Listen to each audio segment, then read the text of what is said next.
ಈ ವೃತ್ತಿಪರತೆಯನ್ನು 4 ಗುಂಪುಗಳಾಗಿ ಹೇಳ್ಬೋದು ಅಂಥೇಳಿ ಸುಕುಮಾರ್ ಗೌಡ್ರು ಹೇಳ್ತಾರೆ. ಒಂದು ಚೋರ್ ಡೂಯರ್ಸ್. ಚೋರ್ ಅಂದರೆ ನಮ್ಮ ಮನೆ ಕೆಲಸ ಎಲ್ಲ ಇದೆಯಲ್ಲ, ಅದನ್ನು ಚೋರ್ ವರ್ಕ್ ಅಂತ ಹೇಳ್ತೀವಿ. ಪಾತ್ರೆ ತೊಳಿಬೇಕು, ಆಮೇಲೆ ಅದನ್ನು ಒರೆಸಿಡ್ಬೇಕು, ಆವಾಗ ನೆಲ ಗುರಿಸ್ಬೇಕು, ಇದೆಲ್ಲ ಚೋರ್ ವರ್ಕ್ಸ್. ನಾವು ಅದನ್ನು ಮಾಡ್ತಾನೆ ಇರ್ತೀವಿ ನಮ್ಮ ಶಾಲೆಯಲ್ಲಿ. ಪೇಪರ್ ತಿದ್ದೋದು, ಕಾಪಿ ನೋಡೋದು, ಅವೆಲ್ಲ ದಿನಾ ಅದೇ. ಅವರಿಗೆ ರೆಡ್ ಇಂಕ್ ಬಗ್ಗೆ ಭಾಳ ಹೇಳ್ಬಿಟ್ರು. ನಮ್ದೀಗ ಎಷ್ಟು ಜನ ರೆಡ್ ಇಂಕ್ ಪೆನ್ ಬಿಡ್ತಾರ ಗೊತ್ತಿಲ್ಲ ನನಗೆ, but they are all chore doing. ಅಂದರೆ ನನ್ನ ದಿನನಿತ್ಯದ ಕೆಲಸ ಅದು. ಕ್ಲಾಸ್ ರೂಮಲ್ಲಿ ಅವನಿಗೆ ನೋಡಬೇಕು, ಅವ್ನ ಕಾಪಿ ನೋಡಬೇಕು, ಯಾರು ಸರಿ ಬರೆದಿದ್ದಾನೆ ರೈಟ್ ಹಾಕಬೇಕು, ಏನಾದ್ರು ತಪ್ಪಾಗಿದ್ದರೆ ಅಂಡರ್ಲೈನ್ ಮಾಡಬೇಕು, ಇದೆಲ್ಲ ಒಂದು ಚೋರ್ ಡೂಯಿಂಗ್ ಅಂಥೇಳಿ. ಡ್ಯೂಟಿ ಡೂಯರ್ಸ್ ಭಾಳ ಡ್ಯೂಟಿ ಬಗ್ಗೆ ಕಾನ್ಷಿಯಸ್. ಸರ್ ನಂಗೆ ಸಂಬಳ ಬರುತ್ತೆ ಸರ್, ನಾನು ನನ್ನ ಡ್ಯೂಟಿಗೆ ಯಾವಾಗಲೂ ಅನ್ಯಾಯ ಮಾಡಿಲ್ಲ. 9:30 ಪ್ರೇಯರ್ ಅಂದರೆ 9:30 ಪ್ರೇಯರ್ ಇದ್ದೀನಿ, 5 ಗಂಟೆ ಲಾಸ್ಟ್ ಬೆಲ್ ಆದರೆ 5 ಗಂಟೆ 5 ನಿಮಿಷದ ತನಕ ನಾನು ಶಾಲೆಯಲ್ಲಿ ಇರ್ತೀನಿ. ಈ ಥರ ಒಂದು ಡ್ಯೂಟಿ ಬೌಂಡ್. ಅಂದರೆ ಒಂದು ಹೆಚ್ಚು ಕಡಿಮೆ ನಮ್ಮ ಮಿಲ್ಟ್ರಿ ಅಥವಾ ಪೊಲೀಸ್ ಶಿಸ್ತಿನ ಬಗ್ಗೆ ಹೇಳೋದಾದರೆ, ಸೊ ನನಗೆ ಯಾವಾಗಲೂ ಇದನ್ನು ಹೇಳುವಾಗ ಡ್ಯೂಟಿ ಡ್ಯೂಯರ್ಸ್ ಹೇಳುವಾಗ ಇದೊಂದು ನೆನಪು ಬರೋದು. ನಮ್ಮಲ್ಲಿ ಕನ್ನಡ ಮಾಸ್ಟ್ರ್ ಇದ್ದರು, ಭಾಳ ಒಳ್ಳೆ ಟೀಚರ್. ಒಂದಿನ 10:15 ಒಂದು ಫೋನ್ ಮಾಡಿದರು, ಸರ್ ಅರ್ಧ ದಿನ ರಜೆ ಸರ್, ತುಂಬ ತಡವಾಗಿ ಹೇಳ್ತಿದ್ದೀನಿ ಅಂತ. ಪರವಾಗಿಲ್ಲ ಆರಾಮಾಗಿ ಬನ್ನಿ ಅಂತ ಹೇಳಿದೆ. ಆಮೇಲೆ 11:30 ಬಂದರು ವಾಪಸ್. ಬಂದಮೇಲೆ ಹೇಳಿದರು, ನಾನು ಶಾಲೆಗೆ ಬರ್ತಾಯಿದ್ದೆ 9:30 ಪ್ರೇಯರಿಗೆ ಬರ್ತಾಯಿದ್ದೆ. ದಾರಿಲಿ ಒಬ್ಬರು ಪೋಷಕರು ಸಿಕ್ಕರು. ಅವರು ಮಾತಾಡ್ತಾ ನಿಂತ್ಕೊಂಡ್ಬಿಟ್ರು. ಸ್ವಲ್ಪ ಮಾತು ದೀರ್ಘ ಆಯಿತು. ನಾನು ಶಾಲೆ ಹತ್ರ ಬರುವಾಗ ಪ್ರೇಯರ್ ಶುರು ಆಗಿಬಿಟ್ಟಿತ್ತು. ಅದಕ್ಕೆ ನಂಗೆ ಹೆಂಗೂ ಬ್ಯಾಂಕಲ್ಲಿ ಒಂದು ಸಣ್ಣ ಕೆಲಸ ಇತ್ತು, ನಾನು ಹೋಗ್ಬಿಟ್ಟೆ ಅಂತ ಹೇಳಿದರು. ನನಗೆ ಸ್ವಲ್ಪ ಬೇಜಾರಾಯ್ತು. ನಾನು ಹೆಡ್ ಮಾಸ್ಟ್ರು, ನಾನು ಎಷ್ಟು ಫ್ಲೆಕ್ಸಿಬಲ್ ಇದ್ದೀನಿ. ನೀವು ಒಂದು 5 ನಿಮಿಷ ಪ್ರೇಯರ್ ಆಗುವಾಗ ಲೇಟಾಗಿ ಬಂದರೆ ನಾನೇನು ಬೈತಿದ್ನಾ, ನಾನೇನಾದರೂ ನಿಮ್ಗೆ ಸಿ ಎಲ್ ಆಗ್ತೀನಿ ಅಂತ ಹೇಳ್ತಿದ್ನಾ, ನೀವು ಯಾಕೆ ಹಿಂಗೆ ಮಾಡಿದ್ರಿ? ಸರ್ 33 ವರ್ಷ ಸರ್ವಿಸ್ ಆಯಿತು, ಇವತ್ತಿನವರೆಗೆ ಒಂದಿನೂ ಪ್ರೇಯರ್ ಆದಮೇಲೆ ನಾನು ಶಾಲೆಗೆ ಬಂದಿದ್ದಿಲ್ಲ. ಇವಾಗ ವರ್ಜ್ ಆಫ್ ರಿಟೈರ್ಮೆಂಟಲ್ಲಿ ನಾನು ಲೇಟಾಗಿ ಬಂದು ಯಾಕೆ ನಿಮ್ಮ ಹತ್ರ ಹೇಳೋದಾಗಲಿ, ನನ್ನ ಮನಸ್ಸಿಗೆ ನಾನು ಇದು ಮಾಡೋದು ಅಂತೇಳಿ. ಡ್ಯೂಟಿ ಡೂಯಿಂಗ್ ಅಂದರೆ ಪ್ರೇಯರ್ ಮುಂಚೆ ಇರಲೇಬೇಕು, ಅದೊಂದು ಅವ್ರದ್ದೊಂದು ವ್ರತ ಅಂತ ಇಟ್ಕೊಂಡ್ರೆ that is called duty doers. So ನಾನು ಟೈಮಲ್ಲಿ ಮಿಸ್ ಮಾಡಲ್ಲ, ಶಾಲೆ ಟೈಮಲ್ಲಿ ನಾನು ಹೊರಗಡೆ ಇರೋದಿಲ್ಲ. ಈ ಥರದ್ದು ಒಂದು ಡ್ಯೂಟಿ ಡೂಯಿಂಗ್ ಇರುತ್ತೆ. ಆರ್ಟಿಸ್ಟ್, ಸೊ ಆರ್ಟಿಸ್ಟಿಕ್, ನಾನು ಏನು ಮಾಡ್ತೀನೋ ಅದನ್ನು ಚೆನ್ನಾಗಿ ಮಾಡೋದು. ಸೊ ನಮ್ಮ ತುಂಬ ಜನ ಟೀಚರ್ಸ್ ಇರ್ತಾರೆ, ಅವ್ರು ಒಂದಿನ ಮ್ಯಾಥಮೆಟಿಕ್ಸ್ ಅಂತೇಳಿ ಒಂದು ರೀತಿಲಿ ಬರೆದ್ರೆ ಮಾರನೇ ದಿನ ಇನ್ನೊಂದು ರೀತಿ ಕ್ಯಾಪ್ಷನ್ ಬರೆಯುವಾಗಲೇ ಮ್ಯಾಥಮೆಟಿಕ್ಸ್ ಬೇರೆ ಥರ ಬರೀತಾರೆ. 3ನೇ ದಿನ ಮಕ್ಕಳೆಲ್ಲ ಇವತ್ತು ಹೆಂಗೆ ಬರೀತಾರೆ ಅವರು ಅಂತೇಳಿ ನೋಡೋದಕ್ಕೇ ಕಾಯ್ತಾ ಇರ್ತಾರೆ. ಸೊ ಆರ್ಟಿಸ್ಟಿಕ್ ಆಗಿ ಅವ್ರದ್ದು ಏನು ಎಕ್ಸ್ಪ್ರೆಷನ್ಸ್ ಇರುತ್ತೆ ಅದು ಆರ್ಟಿಸ್ಟಿಕ್. ಅವರು ನಮ್ಮ ಡ್ಯೂಟಿ ಡ್ಯೂಯರ್ಸ್ ಥರ ಟೈಮಿಗೆ ಬಂದರು ಟೈಮಿಗೆ ಹೋದರೂ ಆಗಲ್ಲ. ಅವರದ್ದು ಒಂದು ಸ್ವಲ್ಪ ಪೀರಿಯಡ್ ಆದಮೇಲೂ ಹೊರಗಡೆ ಬಾಗಿಲತ್ರ ನಿಂತ್ಕೊಂಡು ಅವರು ಸಾರ್ ಟೈಮ್ ಆಯ್ತು ಸರ್ ಅಂತೇಳಿ ಹೇಳಿ ನೆನಪು ಮಾಡಬೇಕಾಗುತ್ತೆ. ಸೊ ಈ ಥರದ ಒಂದು ಅಂಶಗಳು ಆರ್ಟಿಸ್ಟಿಕ್ ಆದಂಥ ವೃತ್ತಿಪರ ಶಿಕ್ಷಕರಲ್ಲಿರುತ್ತೆ. ಈ ಮೂರನ್ನೂ ಮೀರಿದ್ದು ಮತ್ತು ಈ ಮೂರನ್ನು ಒಳಗೊಂಡಿದ್ದು ಅದು ಪ್ರೊಫೆಷ್ನಲಿಸಮ್. ನನ್ನ ವೃತ್ತಿಪರತೆ ಅನ್ನೋದು ಇವೆಲ್ಲದರ ಸಂಘರ್ಷ. ನಾನು ಪ್ರೊಫೆಷ್ನಲ್ ಟೀಚರು, ಅದಕ್ಕೆ ಕಾಪಿ ನೋಡಲ್ಲ. ನಾನು ಪ್ರೊಫೆಷ್ನಲ್ ಟೀಚರು, ಅದಕ್ಕೆ ನಾನು ಟೈಮಿಗೆ ಕರೆಕ್ಟಾಗಿ ಬರಲ್ಲ. ನಾನು ಆರ್ಟಿಸ್ಟ್ ಆಗಿಲ್ಲ, ಈ ಥರ ಹೇಳೋಕ್ಕಾಗಲ್ಲ. ಇದೆಲ್ಲವನ್ನು ಒಳಗೊಂಡಿರೋದನ್ನೇ ನಾವು ವೃತ್ತಿಪರ ಶಿಕ್ಷಕ ಅಂತೇಳಿ ಕರಿತೀವಿ. ಸೊ ನಾವು ಯಾವ್ಯಾವುದೋ ಒಂದು ಹಂತದಲ್ಲಿ ಎಲ್ಲೆಲ್ಲೋ ನಿಂತಿರ್ಬೋದು. ಸೊ ಇದರಿಂದ ಮುಂದಕ್ಕೆ ಹೋಗೋದು ಹೇಗೆ, ಇದು ನನ್ನ ಒಂದು ಕಾಳಜಿ ಆಗಬೇಕಾಗುತ್ತೆ. ನಾನೀಗ ಹೇಳಿದ ಪ್ರೊಫೆಷ್ನಲಿಸಮ್ ಜೊತೆಗೆ ನನ್ನ ಜೊತೆ ಇರೋ ಟೀಚರನ್ನು ಅವ್ರನ್ನು ಕೂಡ ನಾವು ನಮ್ಮ ಕೆಲಸದಲ್ಲಿ ತೊಡಗಿಸ್ಕೊಳ್ಬೇಕು. ಸೊ ನಾವು ಶಾಲೆಯ ನಾಯಕರು. As is the head master so is the school. So ನಮ್ಮ ಶಾಲೆ ಏನು ಅನ್ನೋದನ್ನು ತೋರಿಸೋದಕ್ಕೆ ನಮಗೊಂದು ಚಾನ್ಸ್ ಸಿಕ್ಕಿದೆ. ಸೊ ಆ ನಾಯಕತ್ವದ ಗುಣ ನನ್ನ ಜೊತೆಗಿರೋ ಅಷ್ಟೂ ಶಿಕ್ಷಕರನ್ನ ಜೊತೆಗೆ ತಗೊಂಡು ಹೋಗುವಂಥ ಜವಾಬ್ದಾರಿ ನಮಗಿದೆ. ಸೊ ನಮ್ಮಲ್ಲಿ ಮೊದಲನೇದು ಬರೋದೇ ನಮ್ಮ ಶಾಲೆಯ ಪ್ರಾರ್ಥನೆ. ಈ ಶಾಲೆಯ ಪ್ರಾರ್ಥನೆ ಎಷ್ಟು ಎಫೆಕ್ಟಿವ್ ಆಗಿ ಮಾಡ್ತೀವಿ, ಎಷ್ಟು ಅದ್ರ ಬಗ್ಗೆ ನಮ್ಮೆಲ್ಲರಿಗೂ ಗೌರವ ಇದೆ, ಇದನ್ನು ನಾವು ನೋಡಬೇಕು. ಇವತ್ತಿನ ಪ್ರೇಯರ್ ಆದ್ರೂ ಅವರೊಂದು ಹಾಡನ್ನು ಆಯ್ಕೆ ಮಾಡಿದರು, ಅದನ್ನು ಸುಶ್ರಾವ್ಯವಾಗಿ ಹಾಡಿದರು. ಇಲ್ಲಿ ಒಂದು ಸಲ ಎಲ್ಲ ಕಡೆ ಮೌನ ಬಂತು. ಸೊ ಆ ಪ್ರಾರ್ಥನೆಯಿಂದ ಇಡೀ ದಿನದ ಅಟ್ಮಾಸ್ಫಿಯರು ಚೆನ್ನಾಗಿ ನಡೆಯೋಕ್ಕೆ ಹೋಗುತ್ತೆ. ಅದೇ ಥರ ನಮ್ಮ ಶಾಲೆಯ ಪ್ರಾರ್ಥನೆಯ ಕುರಿತು ನಮ್ಗೆ ಆ ಬಗ್ಗೆ ಗೌರವ ಇರಬೇಕು. ನಾವು ಅದನ್ನು ತಪ್ಪಿಸ್ಕೋಬಾರ್ದು. ಸಾಧ್ಯವಾದಷ್ಟು ಎಲ್ಲ ಶಿಕ್ಷಕರು ಪ್ರಾರ್ಥನೆಯಲ್ಲಿ ಇರಬೇಕು ಅಂತ ಹೇಳ್ಬೇಕು. ಮಕ್ಕಳಲ್ಲಿ ನಿಂತ್ಕೊಂಡಾಗ ಕೆಲವು ದಿನ ದಬ ಬೀಳ್ತಾ ಇರ್ತಾರೆ. ಸೊ ಆ ಥರ ಬೀಳ್ತಾ ಇದ್ದರೆ ಅದಕ್ಕೆ ಕಾರಣಗಳನ್ನು ಹುಡುಕ್ಬೇಕು. ಎಷ್ಟೋ ಜನ ಮಕ್ಕಳು ಬೆಳಿಗ್ಗೆ ನೀರೇ ಕುಡ್ದಿರಲ್ಲ, ತಿಂಡಿನೇ ತಿಂದಿರಲ್ಲ, 3 ನಿಮಿಷ 4 ನಿಮಿಷ ಆಗ್ತಾ ಇದ್ದಾಗೆ ಬೀಳೋಕ್ಕೆ ಶುರು ಮಾಡ್ತಾರೆ. ಸೊ ಪ್ರೇಯರಿಗೆ ಬರೋಕ್ಕಿಂತ ಮುಂಚೆ ಒಂದು ಸ್ವಲ್ಪ ನೀರು ಕುಡೀರಿ, ತಪ್ಪದೆ ನೀರು ಕುಡೀರಿ. ನಿಮ್ಗೇನಾದರೂ ಗಿಡ್ಡಿನೆಸ್ ಬರ್ತಾ ಇದೆ, ತಲೆ ತಿರುಗುತ್ತೆ ಅಂತಾದರೆ ಕಾಲು ಬೆರಳುಗಳನ್ನು ಸ್ವಲ್ಪ ಅಲ್ಲಾಡಿಸಿ, ಇವುಗಳನ್ನು ಹೇಳಿದರೆ ಆ ಥರ ಬೀಳುವವರ ಸಂಖ್ಯೆಯನ್ನು ನೀವು ಕಡಿಮೆ ಮಾಡ್ಬೋದು. ಸೊ ಆ ಅವೇರ್ನೆಸ್, ಯಾರು ಬಿದ್ದಾಗ ಇಡೀ ಕ್ಲಾಸ್ ಓ ಅಂತೇಳಿ ಹೇಳಿ ಸುತ್ತು ಬರುತ್ತಾ, ಅಥವಾ ಅದಕ್ಕೇನಾದರೂ ನಿಮ್ಮಲ್ಲಿ ಸಿಸ್ಟಮ್ ಇದೆಯಾ, ಅವರನ್ನು ಇಬ್ಬರನ್ನು ಅಲ್ಲೇ ಕೂರಿಸಿ ಅಥವಾ ಯಾರೋ ಒಬ್ಬರು ಅವ್ನ ಕರ್ಕೊಂಬಂದು ನೀರು ಕುಡಿಸೋದು ಅಥವಾ ಅವ್ನ ಮುಖಕ್ಕೆ ನೀರು ಹಾಕೋದು, ಈ ಥರದ್ದೇನೋ ಒಂದು ಆಗುತ್ತಾ? ಈ ಪ್ರತಿಯೊಂದು ಸಣ್ಣ ಸಣ್ಣ ಅಂಶಗಳು ಪ್ರೇಯರಲ್ಲಿ ಒಂದೇ ಮಾತರಂ ಇದೆಯಾ ಇಲ್ವಾ, ನಾಡಗೀತೆ ಇದೆಯಾ ಇಲ್ವಾ, ರಾಷ್ಟ್ರಗೀತೆ ಇದೆಯಾ ಇಲ್ವಾ, ಅದ್ರ ಜೊತೆಗೆ ಯಾರಾದರೂ ಗಾದೆಗಳನ್ನು ಹೇಳ್ತಾರಾ, ಯಾರಾದರೂ ಒಗಟುಗಳನ್ನು ಹೇಳ್ತಾರಾ, ಯಾರಾದರೂ ನ್ಯೂಸ್ ಪೇಪರ್ ಓದ್ತಾರಾ, ಈ ಥರದ ತುಂಬ ಒಂದೊಂದು ಶಾಲೆಯ ಪ್ರೇಯರು ಒಂದೊಂದು. ನನಗೆ ಎಜುಕೇಷನ್ ಆಫೀಸರ್ ಆಗಿ ಹೊರಟು ಕೂಡಲೇ ನಾನೊಂದು ಆಸೆ ಇಟ್ಕೊಂಡಿದ್ದೆ, ಒಂದು ವಿಡಿಯೋ ಕ್ಯಾಮ್ರಾ ತಗೋಬೇಕು, 200 ಶಾಲೆ ಪ್ರೇಯರನ್ನು ರೆಕಾರ್ಡ್ ಮಾಡ್ಕೊಂಡು ಬರಬೇಕು ಅಂತ. ಅದೊಂದು ಮಾಡಿದರೆ ಅದೊಂದು ದೊಡ್ಡ ಸಾಧನೆ ಆಗ್ತಾ ಇತ್ತು. ಒಂದು ಶಾಲೆಯಲ್ಲಿರೋ ಪ್ರೇಯರ್ ಇನ್ನೊಂದು ಶಾಲೆಯಲ್ಲಿ ಇರೋಲ್ಲ. ಅದೇ ನಾಡಗೀತೆ, ಅದೇ ರಾಷ್ಟ್ರಗೀತೆನೇ ಇರ್ಬೋದು. ಅವರು ಮಧ್ಯದಲ್ಲಿ ಒಂದು ಸ್ವಲ್ಪ ಉಸಿರು ತಗೊಳ್ಳೋದು, ಕೆಲವು ಶಾಲೆಯಲ್ಲಿ ಜಯ ಹೇ ಅಂತ ಹೇಳಿ ಆದ್ಮೇಲೆ ಒಂದು ಉಸಿರು ತಗೊಂಡು ಮತ್ತೆ ಹೇಳೋದು, ಏನೇನೋ ಬೇರೆ ಬೇರೆ ಥರ ಅದೇ ನಾಡಗೀತೆ ಅದೇ ರಾಷ್ಟ್ರಗೀತೆ, ಆದರೆ ಒಂದೊಂದು ಶಾಲೆಯಲ್ಲಿ ಅದ್ರ ಟೋನ್ ಬೇರೆ, ಒಂದೊಂದು ಕಡೆ ಅದ್ರ ಗ್ಯಾಪ್ ಬೇರೆ, ಈ ಥರದ್ದು ಏನೇನೋ ಅಂಶಗಳು ಹೊಸ ಹೊಸತನ ಇರುತ್ತೆ. ಸೊ ನಮ್ಮ ಶಾಲೆಯ ಪ್ರೇಯರ್ ಅದು ನಾಯಕನ ದೃಷ್ಟಿಕೋನ.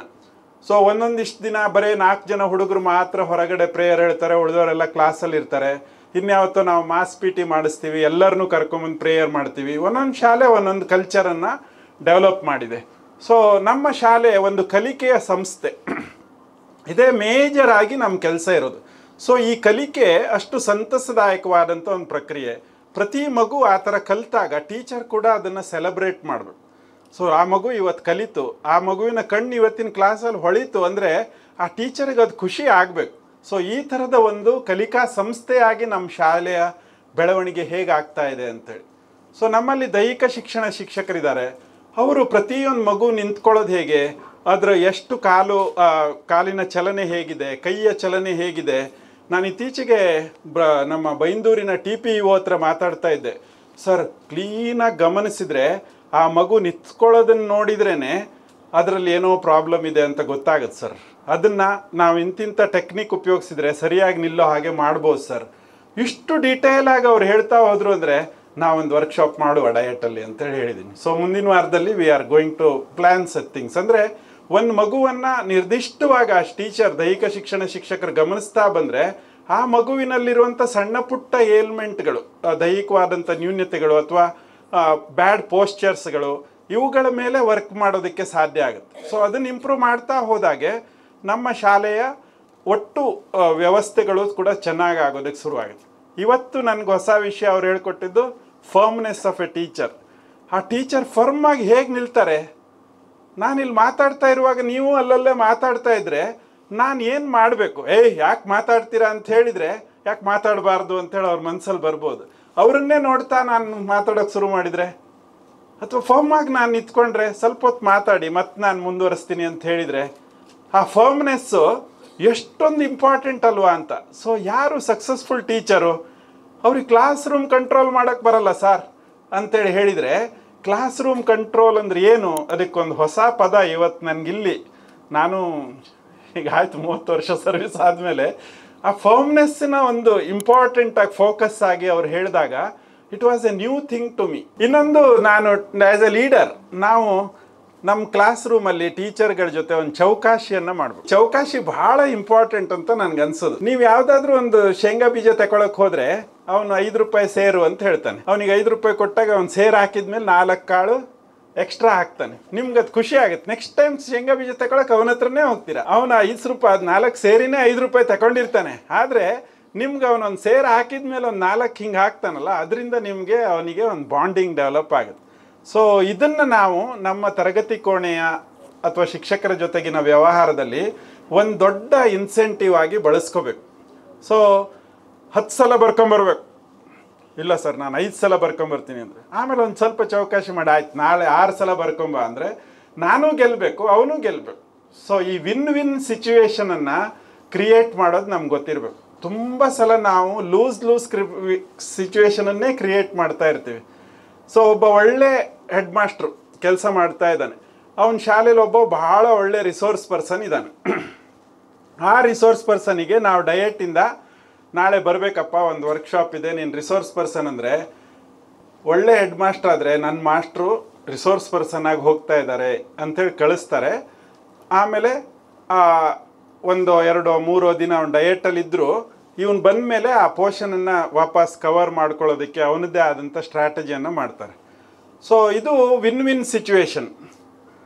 ಅವ್ರಿಗೆ ಬಾರ್ಡ್ರ್ ಹಾಕಿದ ಕೂಡಲೇ ಡಯಟಿಗೆ ಫೋನ್ ಮಾಡಿ ಬೈಯೋದು, ಏನು ಅವರಿಗೆ ಡ್ಯೂಟಿ ಹಾಕೋದು, ಅವ್ರು ವಾರದಲ್ಲಿ 3 ದಿನನೂ ಇಲ್ಲಿರೋದಿಲ್ಲ ಗೊತ್ತಾ ನಿಮಗೆ ಅಂತೇಳಿ. ಆ ಮಾಸ್ಟ್ರಿಗೆ ನೀನು ಹೋಗಂಗಿಲ್ಲ, ಅದು ಹೆಂಗೆ ಹೋಗ್ತೀಯ, ನಾನು ನೋಡ್ಕೊಳ್ತೀನಿ ಅಂತೇಳಿ ಹೇಳೋದು. ಸೊ ಈ ಮಾಸ್ಟ್ರು ಪೂರ್ತಿ ಫ್ರಸ್ಟ್ರೇಟೆಡು, ಈ ಹೆಡ್ ಮಾಸ್ಟ್ರು ಫ್ರಸ್ಟ್ರೇಟೆಡು, ಒಟ್ಟಾರೆ ಅಲ್ಲಿ ಲೂಸ್ ಸಿಚುವೇಶನ್ ಕ್ರಿಯೇಟ್ ಆಗಿಬಿಡುತ್ತೆ. ನಾನೊಂದು ಉದಾಹರಣೆಗೆ ಇತ್ತೀಚೆಗೆ ನಡೆದಿದ್ದನ್ನು ನಿಮ್ಗೆ ಹೇಳಿದೆ. ಅಂದರೆ ವಿನ್ ವಿನ್ ಸಿಚುವೇಶನ್ ಅಂದರೆ ಒಂದು ಸಿಚುವೇಶನನ್ನು ನಾನು ಗೆಲ್ತೀನಿ ಅವನು ಗೆಲ್ತೀನಿ ಅನ್ನುವಂತೆ ಮಾಡ್ಬೋದು. ನಾವು ಹೆಚ್ಚಿನ ಸಲ ಗೆದ್ದಂಗೆ ಅನಿಸಿರುತ್ತೆ, ಆದರೆ ನಾವು ತುಂಬ ಕೆಟ್ಟದಾಗಿ ಸೋತಿರ್ತೀವಿ.